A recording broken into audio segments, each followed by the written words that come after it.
Harinama Sankirtan ki jai, Hare Krishna Mahamantra ki jai. All glories to the assembled devotees, all glories to the assembled devotees, all glories to the assembled devotees. Gaura Premanande Hari Hari. Om Namo Bhagavate Vasudevaya. Om Namo Bhagavate Vasudevaya. Om Namo Bhagavate Vasudevaya.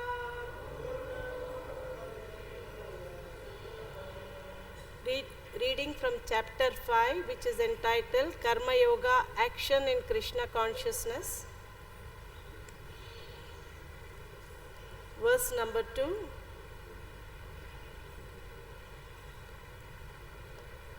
śrī-bhagavān uvāca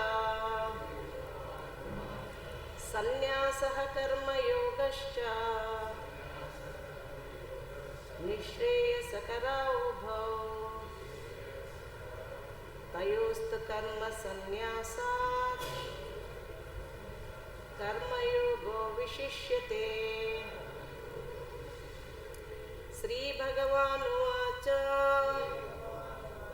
sannyāsaḥ karma-yogaśya niḥśreyasa-karau ubhau tayoḥ karma-sannyāsāt karma-yogo viśiṣyate. śrī-bhagavān uvāca sannyāsaḥ karma-yogaśya niḥśreyasa-karau ubhau tayoḥ karma-sannyāsāt karma-yogo viśiṣyate.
Mataji's.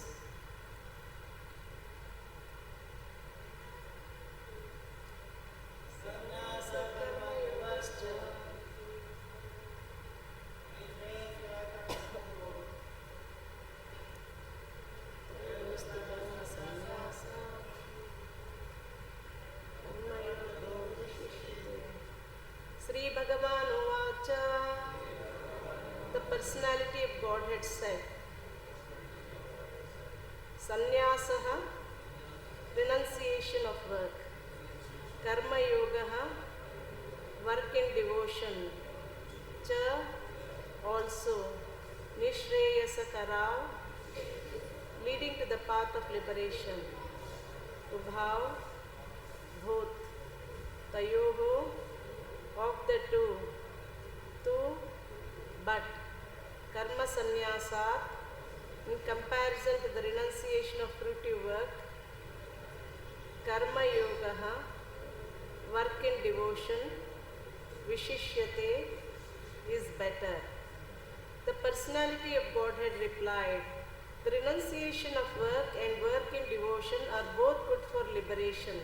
But of the two, work in devotional service is better than renunciation of work. Once again I'll read, everybody can repeat.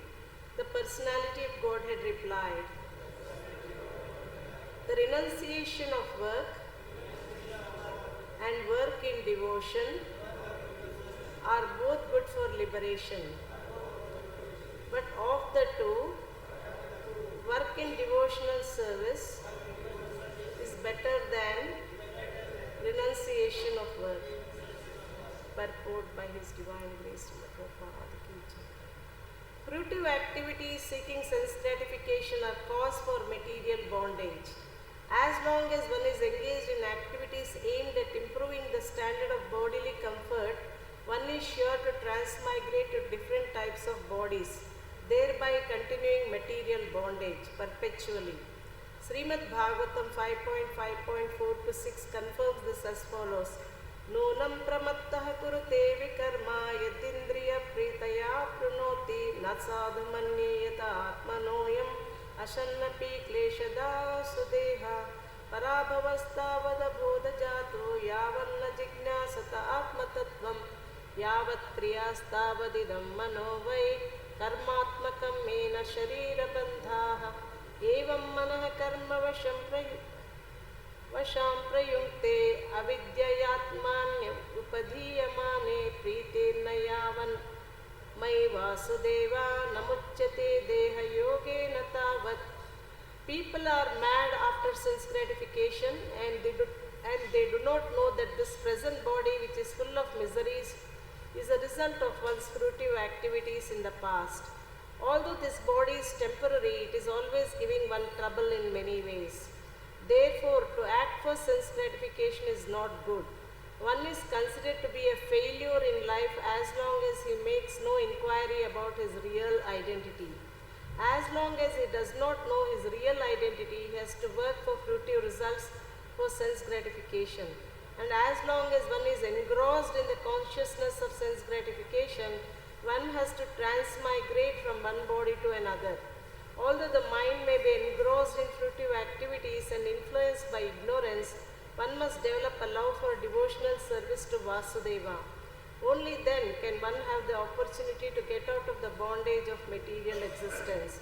Therefore, jnana or knowledge that one is not this material body but spirit soul is not sufficient for liberation. One has to act in the status of spirit soul. Otherwise, there is no escape from material bondage. Action in Krishna consciousness is not, however, action on the fruitive platform. Activities performed in full knowledge strengthen one's advancement in real knowledge. Without Krishna consciousness, mere renunciation of fruitive activities does not actually purify the heart of a conditioned soul. As long as the heart is not purified, one has to work on the fruitive platform. But action in Krishna consciousness automatically helps one escape the result of fruitive action so that one need not descend to the material platform. Therefore, action in Krishna consciousness is always superior to renunciation, which always entails the risk of falling. Renunciation without Krishna consciousness is incomplete, as is confirmed by Srila Rupa Goswami in the Bhakti Rasamrita Sindhu. Prapanchikataya buddhya harisambandhi vastunaha mumukshabhihi parityago vairagyam falgu kathyate. When persons eager to achieve liberation renounce things related to the Supreme Personality of Godhead, thinking them to be material, their renunciation is called incomplete. Renunciation is complete when it is in knowledge that the everything in existence belongs to the Lord and that no one should claim proprietorship over anything. One should understand that factually nothing belongs to anyone. Then where is the question of renunciation? One who knows that everything is Krishna's property is always situated in renunciation. Since everything belongs to Krishna, everything should be employed in the service of Krishna. This is perfect form of action in Krishna consciousness is far better than any amount of artificial renunciation by a sannyasi of the Mayavada school. Om Ajnanatimirandasya Jnananjana-salakaya Chakshirunmilitanmena Tasmai Sri Gurave Namaha.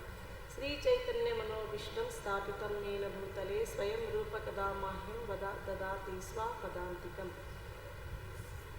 Vandeham Sri Guru Sriyuta Kamalam Sri Gurun Vaishnavamscha Sri Rupam Sagrajatam Sagana Raghunatambitam Tam Sajivam Sadvaitam Savadutam Parijana Sahitam Krishna Chaitanya Devam Sri Radha Krishna Padan Sahagana Lalita Sri Vishakhamscha.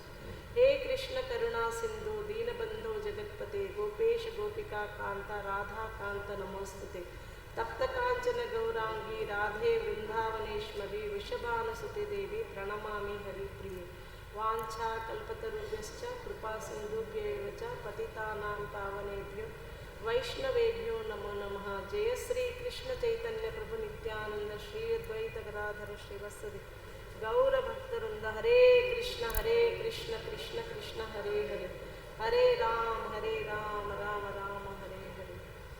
So here again the same thing is repeating here also. In the 3rd chapter Krishna spoke about karma-yoga. Why Krishna had to speak about karma-yoga to Arjuna? Because Arjuna was very much worried that if he fights on the battlefield, he will incur sinful reactions. So one of the reasons that Arjuna gave, in the very first chapter we know that Arjuna gives 5 reasons desiring not to fight. What were the 5 reasons that Arjuna gave to Krishna? That the first reason, does anyone know here? Compassion. Compassion was the one that was making him decide not to fight, because all the people on the battlefield, he was thinking here they are their bodies. So he didn't want to fight because he thought that he doesn't want to kill them. So the first reason he gave us compassion. Second reason he gives is enjoyment. If I win the battle and whatever I am going to win, if I am going to win at the cost of the lives of those great souls, everything I'll be enjoying will be only tainted with blood. So this is the second reason he gives. And third reason he gives is sinful reactions. He thinks that if he kills all the people on the battlefield, then he has to suffer heavy sinful reactions. So this is fear of sinful reactions. He didn't want to fight. And the fourth reason he gives is destruction of dynasty. So when all these elderly people who are going to set example to the younger generation, if they are all killed, then there will be varna-sankara, women will become unprotected by that unscrupulous, then the women unprotected, the unscrupulous men will join, and then the varna-sankara and the children are cause so much havoc in the human society. No community projects, offering of food and water for the forefathers will all be stopped. So he thinks that he doesn't want to be the cause of all this destruction of dynasty. The last reason he gives is indecision. After telling all this, still he is very much confused. He doesn't know what to do. At that stage, what does Arjuna do? He surrenders to Krishna. Karpanyadoshopahatasvabhavaha prachami tvam dharma sammodhachetaha niḥśreyasya nishchitam bruhitanme shishyasteham sadimam tvam prapannam. Now I am confused about my duty and have lost all composure due to miserly weakness. In this condition I am asking you to tell me for certain what is best for me. Now I am your disciple and a soul surrendered unto you. Please instruct me. So Arjuna surrendering to Krishna. So far Arjuna was thinking, Krishna was saying that, Arjuna spoke big things, compassion, enjoyment, fear of sinful. Now how come he is surrendering to me? Krishna was in the first uvāca ऋषिकेशा prahasan nivabharata senayor madhye vishidantam midam vachaha. Then Krishna started to smile. Oh Krishna, Arjuna, you spoke all big things, now you are surrendering to me? So Krishna and Arjuna were equal level, friendship, sakhya-rasa. And suddenly there was, when Arjuna surrendered, Krishna became Guru and Arjuna became disciple.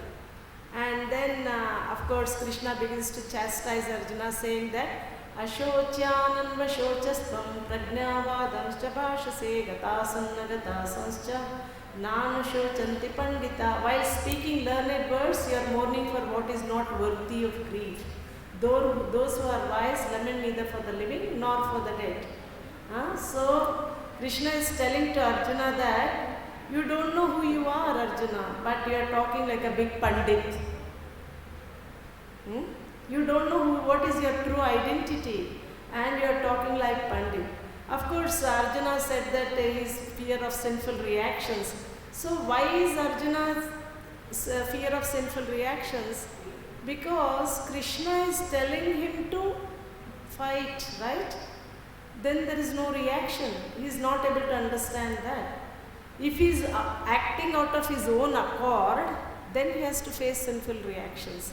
But if Krishna is telling him to fight, like I always give this example, on the battlefield, the superior generals, they are telling all the people in army that you have to go and kill all these people and come. And they abide by the authority and they go and kill all these people in the war field and come. Then they are given Bharat Ratna award. But that same person is going on the road, he don't like somebody, he killed him. They throw him in the jail. What is the difference between here and there? There he's been awarded and here he's thrown in the jail. What is the difference?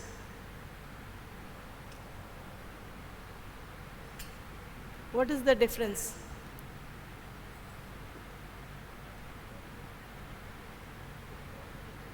Here, yes, please tell. First one is service. How do you say it is service? Because authority has told them to do it, right? They are not doing out what they felt like. They are not acting whimsically. The authority told, you go and kill all these people and come, then they are being awarded. Then they are not subject to that reaction. But if somebody out of their own accord, on the road they are going, they don't like someone, they kill them, then they are thrown in the jail. Here also killing, there also killing. Here award, there jail. Why is that? Because here he is acting on authority.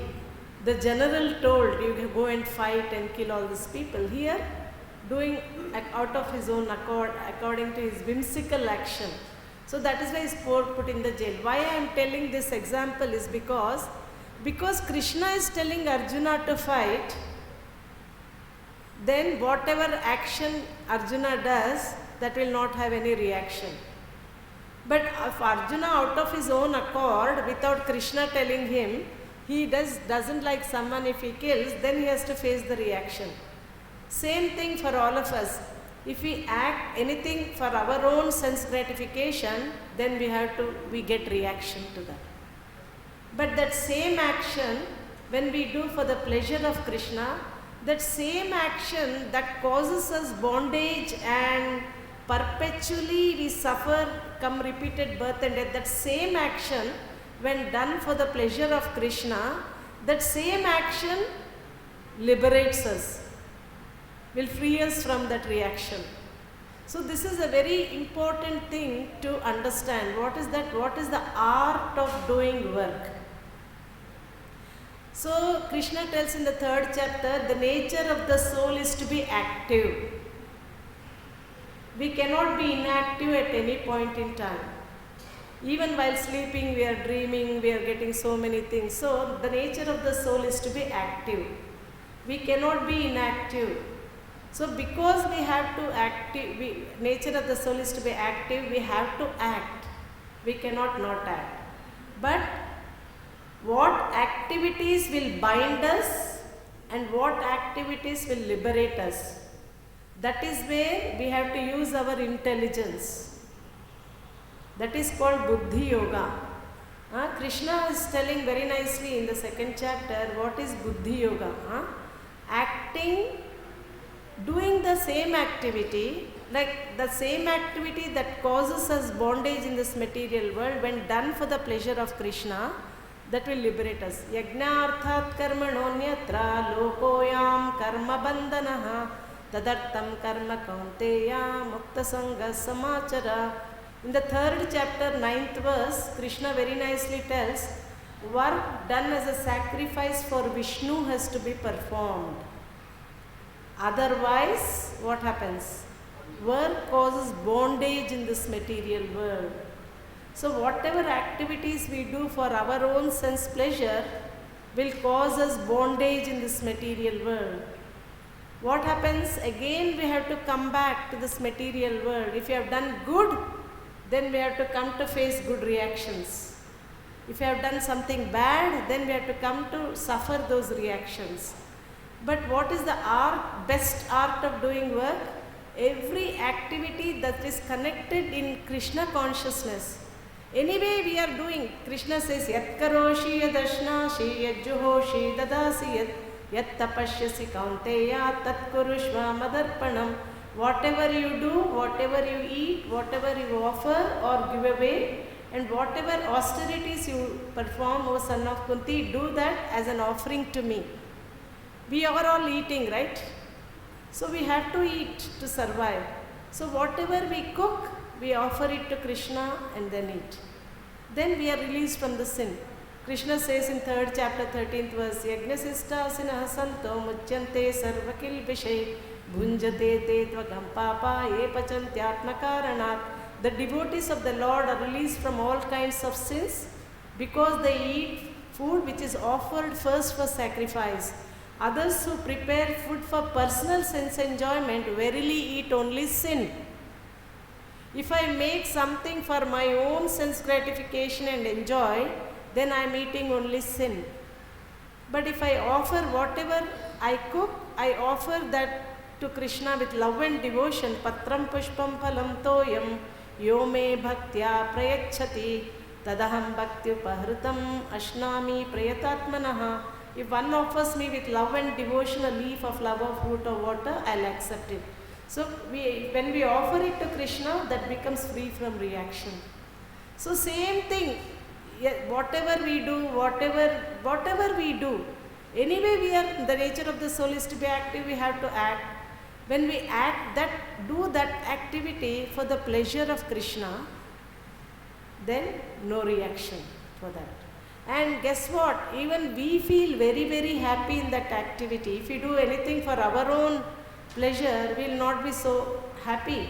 Atmendriya priti icha tare balikama, Krishnendriya priti icha dare prema nama.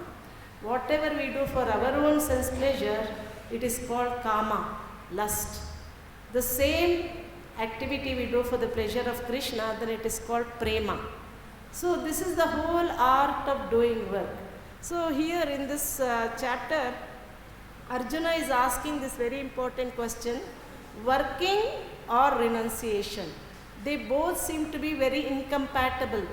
If we work, if we renounce, then why do we need to work? Krishna is telling what is the art of doing work. So he is not telling you renounce work. You just renounce, do the activity in a renounced spirit. Don't renounce the activity. Because like I told you, the nature of the soul is to be active, we have to act. We cannot not act. So we should not renounce the activity, because renouncing the activity, because senses need engagement. Senses, we all have senses, right? They need engagement. If we don't engage in Krishna's service, then we engage in Maya's service. That will make us more come back again into this material world, Janma, Mrityu, Jara, Vyadhi. The first thing we need to understand, what is very, very important to understand in the beginning is, we are suffering in this material world. That is the first realization we have to get. We are not happy here. We are fish out of water. If we take a fish out of water and give 24 hours internet, Wi-Fi and air conditioning, everything we give to that fish can never be happy. Why is that? It is not in a place where it has to be. Its natural place is water. If we bring the fish out of water, give all the air conditioning, this, that, Wi-Fi, everything, it can never be happy. How can we make fish happy? By again putting that fish back into the water. So we do not belong to this material world. Krishna says this place as Mamapetya punarjanma dukkhalayam ashashvatam napnuvanti mahatmana samsiddhim paramam. So he says this place is full of miseries and temporary. We can never be happy here. Even if we think we are happy, it is chapala sukha labalagire bajahure mana Srinanda. Today Maharaj was singing in the class. Bajahure mana Srinanda abhaya charana ravindhare. So chapala sukha labalagire. One moment only it's flickering happiness. Round the corner again there is misery. So this place is dukkhalayam ashashvatam. Krishna has certified this place. We can never be happy here. So first thing what we need to realize is we are suffering here. Only then we will start to think about how to have solution for these problems of life. So Krishna says also in 13th chapter of Bhagavad Gita, in the 8th to 12th verse, Krishna gives the process of acquiring knowledge. In that he says that Janma Mritya Jara Vyadhi Dukkha Doshanu Darshanam. Perception of the evils of birth, death, old age and disease. This is not a very pleasant experience. Birth is not a very pleasant experience. The baby in the womb stays for 9 months in an enclosed. Have you seen any baby straight in the womb of the mother? It's arched, so little space, hardly any space to move around. And mother is eating all masala, pani puri and chaat masala and all. And child is feeling very much suffering in the stomach of the mother. The baby is suffering and it has to stay there for 9 months in an arched like that. Very difficult. And after 9 months the child is born, impelled by the air, and Lord Kapila very nicely graphically describes this in the 3rd canto of Śrīmad-Bhāgavatam. Karmana daivanetrena jantur dehopapattaye.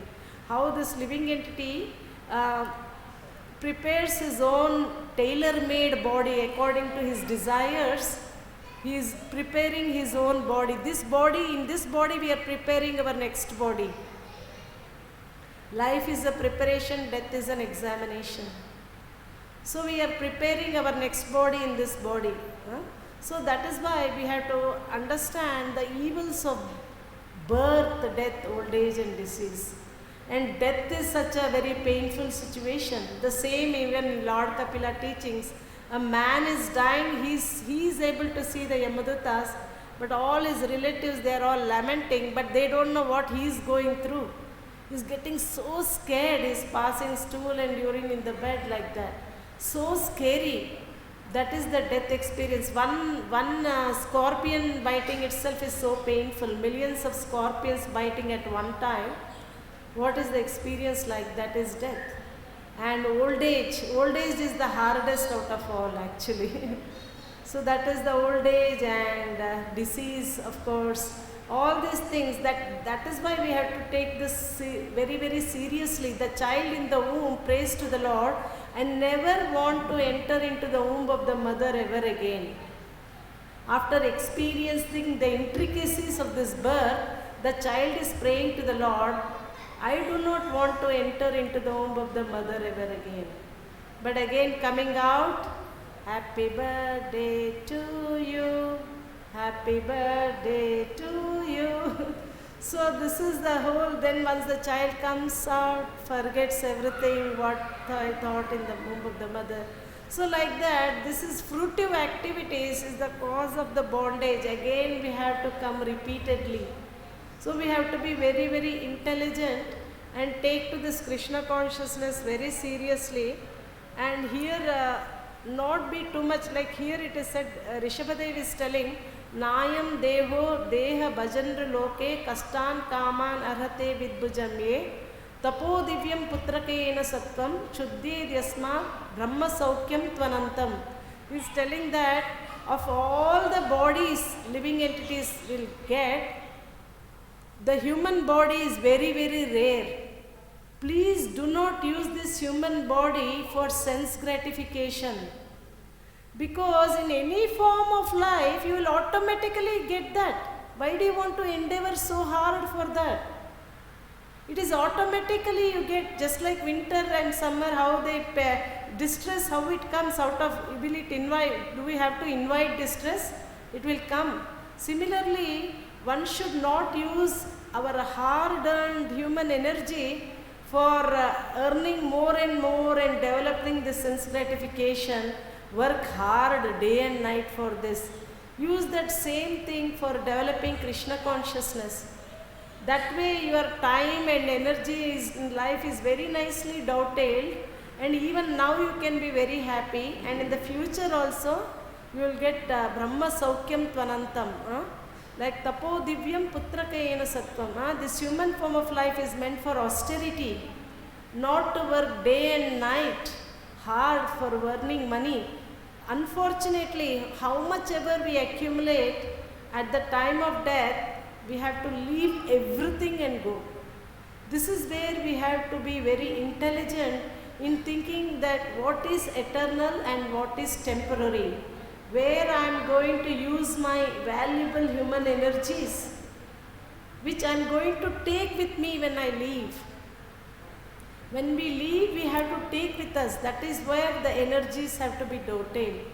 Krishna also says in 12th chapter, the similar question Arjuna asks, like whether worshipping you in personal form is better or impersonal form is better, which is better. Then Krishna says that worshipping in impersonal form is very, very difficult for an embodied being. Because the senses need engagement. If we don't engage in Krishna's service, then we will be engaging in materialism. Then there is a risk of falling down.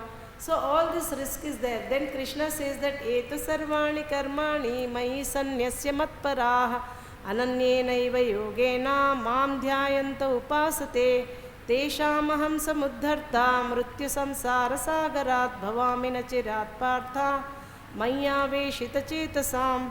Very nicely Krishna says that those who engage in bhakti yoga, what will be, how does Krishna take care of such a devotee? Like supposing if I am swimming in a mighty ocean, from this end to that end, to reaching is so difficult. I have to go on swimming. But one helicopter it comes and just picks me up from the ocean of repeated birth and death and takes me. How easy is that?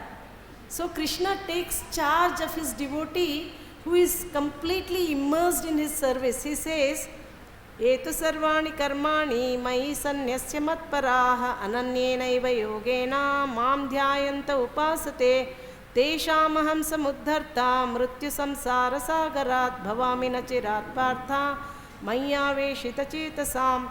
But those who worship me, giving up all their activities unto me and being devoted to me without deviation, engaged in devotional service and always meditating upon me, having fixed their minds upon me, O son of Pritha, for them I am the swift deliverer from the ocean of birth and death.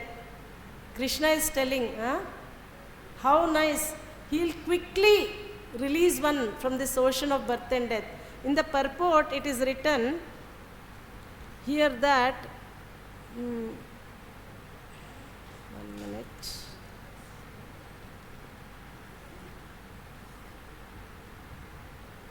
Garuda, like Garuda, how, here it is said, the purport of this verse is that a devotee does not need to practice Ashtanga Yoga in order to transfer his soul to the spiritual platforms. The responsibility is taken by the Supreme Lord himself. He clearly states here that he himself becomes the deliverer. A child is completely cared for by his parents, and thus his position is secure. Similarly, a devotee does not need to endeavor to transfer himself by yoga practice to the other planets. Rather, the Supreme Lord, by his great mercy, comes at once riding on his bird carrier Garuda and at once delivers the devotee from the material existence. Although a man who has fallen in the ocean may struggle very hard and may be very expert in swimming, he cannot save himself. But if someone comes and picks him up from the water, then he is easily rescued. Similarly, the Lord picks up the devotee from this material existence. So that is why bhakti is very, very simple and easy. One should not complicate ourselves by doing different difficult processes like that. Arjuna asked in 6th chapter also one question. Krishna, you told that those who take to this process of bhakti, but they'll do for some time and then they deviate. What will happen to them? Somebody was taken to the process of bhakti, they have been done for some time, and due to worldly mindedness, they have not attained perfection, they have deviated. They have left the material and also spiritual, like a ribbon cloud with no position in any sphere. What will happen to, what is the destination of such a person? What will happen to him? He has taken to bhakti and he has not completed, he has deviated, he has given up material life and he has taken to spiritual life and he has not completed spiritual also. Neither here nor there, he is like a ribbon cloud with no position in any sphere. This is my doubt, O Krishna, and I ask you to dispel it completely, but for you no one is to be found who can destroy this doubt. Then Krishna says that Arjuna, those who have done bhakti even for little time, neha vikramanashosti pratyavayo na vidyate svalpamapyasya dharmasya trayate mahato bhayat. Even little bit if they have done also, still I give them opportunity to be born in a Brahmana family or being born in a Vaishya family. What is good about being born in a Brahmana family? Krishna gives opportunity. Being born in a Brahmana family is good because we are given good samskaras from the beginning of our life. Because we are born in a Shuchinam Shrimatam Gehe. Krishna says Shuchinam means we are born in a Shuchinam family. So they are given good samskaras of cleanliness, everything, all God, very conducive for spiritual life, no? All the samskaras are instilled in the consciousness. It becomes very favorable to take up to bhakti. That is, Krishna gives us opportunity, facility for us to be born in a Brahmana family. But otherwise, Krishna gives opportunity in a Vaishya family. Vaishya means the mercantile family. Because mercantile family, what happens today, even to eat my food, I have to work hard and earn money. But Vaishyas, from the beginning, they are very rich. Krishna says that very nice, Krishigo Raksha Vanijam Vaishya Karma Svabhavajam Paricharyatmakam Karma Shudrasyapi Svabhavajam. In 18th chapter, Krishna says that farming, cow protection and business are the real work for the Vaishyas. So Krishna gives opportunity to be born in a Srimatam Gehe, Shuchinam Srimatam Gehe, born in a rich family, because Vaishyas from the birth they are very rich. They don't have to work hard to earn money. So that time, whatever extra time they have, they can further their bhakti, Krishna consciousness. So Krishna gives this opportunity for those who have done for short time and deviated. And for people who have done for long time, like 80 or 90%, and then they haven't completed, then they are given birth in a transcendental family, like Goswami families, like Gaur Govind Maharaj, and so many great souls, they are born in Goswami families. From the beginning, they are born in a Bhajana family, like Gaur Govind Maharaj, right from his childhood, his father they are born in a Kirtaniya family, like always from the birth he has seen only spiritual life, only bhakti to Krishna. Like Srila Prabhupada also, when he was very little boy, his parents used to take him every day to Radha Krishna temple, Radha Govinda temple, very nearby. And Prabhupada from the beginning, Gaur Mohan, they taught Prabhupada, even when in his childhood he was playing Rath Yatra, so spiritual, because they have done, Prabhupada says in the Purport also, I and Bhaktisiddhanta Saraswati Goswami Maharaj, Prabhupada, we got the opportunity to be born in a transcendental family. That's how, because they have done already so much, the divine consciousness is already very so high. Very quickly they take to this devotion because they are born in such families, and they will purify completely, they will finish of all the contamination, and ultimately they achieve the back to Godhead like that. So like that, Krishna gives an opportunity by doing Bhakti Yoga, even little bit of bhakti we do, that will protect us. Like even Krishna says, Neha Vikramanashosti Pratyavayo na vidyate Svalpamapyasya dharmasya trayate mahato bhayat. In this endeavor, there is no loss or diminution. Even a little advancement on this path can protect from the most dangerous type of fear. What is that most dangerous type of fear?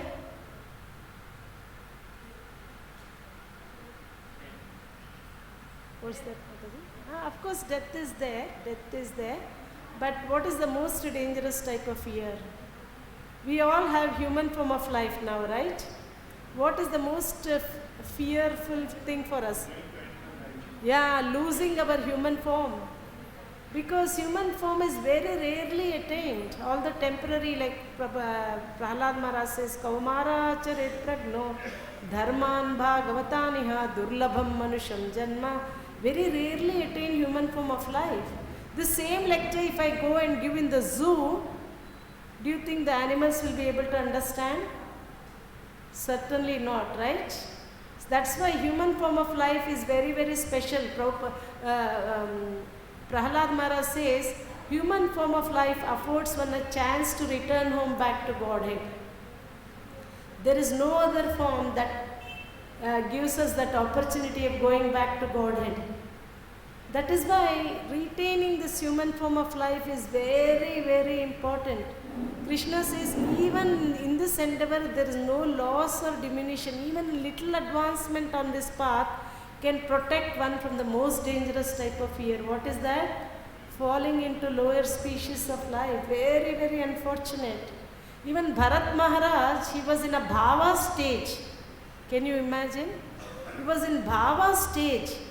Such an elevated consciousness, and he became a deer.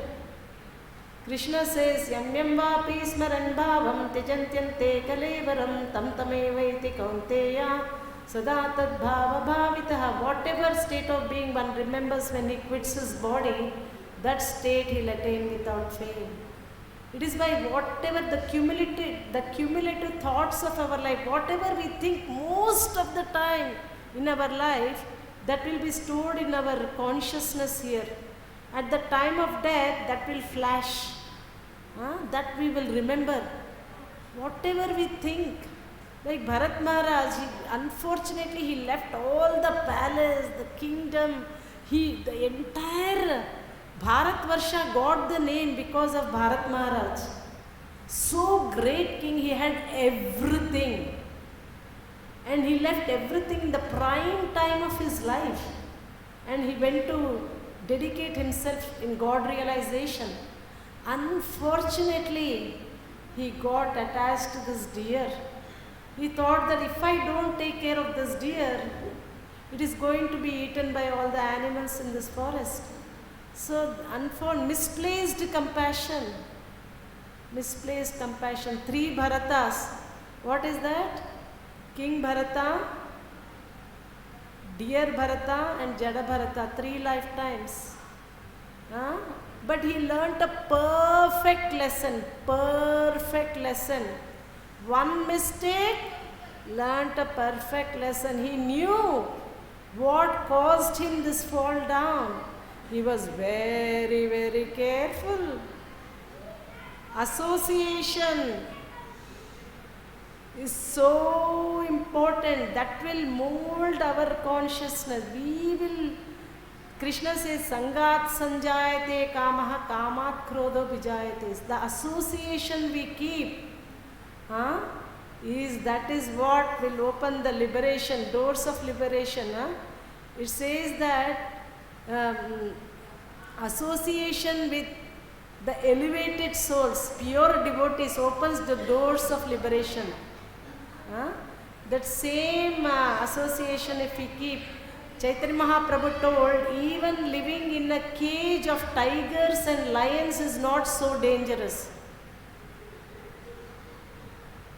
But living in the association of non-devotees can completely, like the most good fortune for everyone, the most ever good fortune is we have to be always in the association of devotees. Only then we are very, very safe. Otherwise, we are very much at risk. Because very soon we can get, out of track. That is why they are like, this is the biggest boon for all of us, like being in the association of devotees. Association is the birthplace of bhakti actually. That is why we have to always see that we are in the association of devotees. Association doesn't mean only with people. Even mundane novels, mundane televisions and all this. Today, especially now, it is so worst. The screens, unlimitedly people are like, become samadhi. In the 6th chapter, Krishna says dhyana yoga. Everybody is becoming dhyana yoga in the screens now. They don't even, sometimes even the thief will come and take everything, they don't even realize so much samadhi in their screens, This very unfortunate situation. But of course we start seeing with the devotional, and sometimes we are put in the fish bait, bait. We try to catch the fish by bait like that. We try to see one thing, there are so many things pops up, so many other screens. Then we want to see that. Then while seeing that, we want to see another one. We waste so much of our valuable time. Chanakya Pandit says, even one moment lost cannot be purchased by millions of gold coins. Like that, time and tide wait for no man. Kalos miloka kshayakrit pravruddho. Krishna says, time is very, very precious. But we have to be very, very discriminative where we are investing our time. Even while we invest money, we are very much thinking, oh, I am investing my hard-earned money here. Will I get good thing? Or if somebody says that this bank will go bankrupt, will you invest your money there? We think so much, right? Oh, this I have worked so hard to accumulate this money, and when I am investing, I think 100 times. But how much more we have, because that money anyway it will go when we die. Somebody else will take. In Bhagavatam it says, it is money the honeybee, we don't know honeybee, right? Madhumakki. How it is working so hard, going from one flower to one flower to one flower, accumulating so much honey. Ultimately somebody else is enjoying that honey. The honeybee works so hard, but somebody else enjoying. Like that, even we work so hard using our time, everything, but actually guess what? We don't even enjoy what we save. Somebody else will enjoy. For that we put our very valuable human energy in that thing. So like that, everything we accumulate ultimately going to go. But whatever spiritual thing we do, that will go with the soul. If I do 80% Krishna consciousness, next life I will begin with 81. But if I put in my bank $80 million now, next life if I, for some reason, if I remember that I have this bank, so much money, if I go and ask them, they'll say, are you crazy? That's my money, go away from here. If I don't, they'll kick me out like that. So this is the thing, this is where we have to be very discriminative, where we are using our time in our life. Time is very, very precious, because there is a certain amount of time in that particular body the soul can live.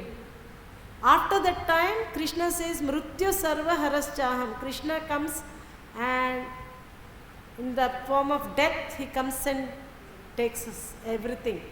So that is why we have to be very, very discriminative where we are using our valuable human time in our life. This much time only we can live in that particular body. Even if you want to live longer, we cannot. Who is actually old? A 70-year-old man who has got 7 years to live, he is old, or a 7-year-old boy who has got 7 days to live? Who is old? How come 70-year-old man is old? 7-year-old boy is old. How come? Yeah, so what will determine who is actually old is not by the age, by the proximity to death.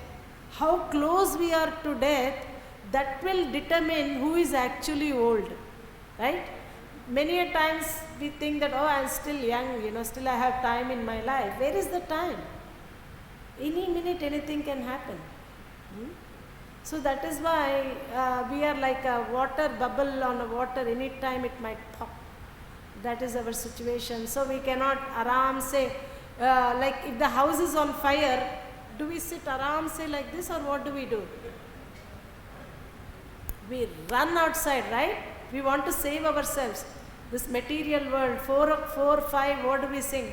Samsara dava nalalida loka Tranaya karanya gana ganatvam praptasya kalyana gunanamasya vande guru sri charanaravindam. This material world is like a blazing fire. So we have to make some permanent solution for these problems. That is where our higher intelligence in human form of life should become very sharp. Otherwise, very unfortunate. Thank you all very much for your attention. Hope it made sense, whatever we discussed. So, this chapter especially, Krishna is stressing that doing Krishna consciousness is the art of doing work. Thank you all very much. Hare Krishna.